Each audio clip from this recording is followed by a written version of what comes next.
मराठा समुदाय के लिए 10% आरक्षण की पिछड़ा वर्ग आयोग की रिपोर्ट को कैबिनेट में मंजूरी दे दी गई है।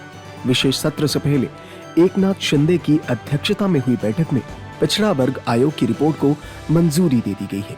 इसके कुछ ही देर बाद एकनाथ शिंदे ने विधानमंडल सत्र में मराठा आरक्षण पर बात की। पिछड़ा वर्ग आयोग की रिपोर्ट में यह भी कहा गया है कि मराठा समुदाय पिछड़ा हुआ है।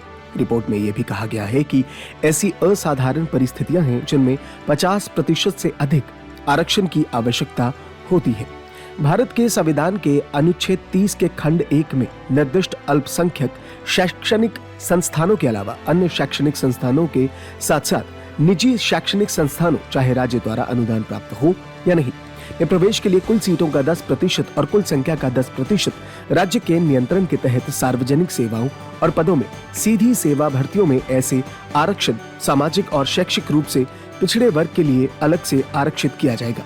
इस अधिनियम के तहत सामाजिक और शैक्षणिक रूप से पिछड़े वर्गों के लिए आरक्षण के प्रयोजन के लिए उन्नत और उन्नत समूह का सिद्धांत लागू होगा और इस अधिनियम के तहत आरक्षण केवल सामाजिक और शैक्षिक रूप से पिछड़े वर्गों के व्यक्तियों के लिए उपलब्ध होगा जो उन्नत से संबंधित नहीं है और मराठा समुदाय का एक पिछड़ा वर्ग सामाजिक और शैक्षणिक समूह है। इसे भारत के संविधान के अनुच्छेद 342(c)(3) के तहत ऐसे वर्ग के रूप में निर्दिष्ट किया जाना चाहिए और अनुच्छेद 15(4), 15(5) और अनुच्छेद 16(4) के तहत उस वर्ग के लिए आरक्षण दिया जाना चाहिए।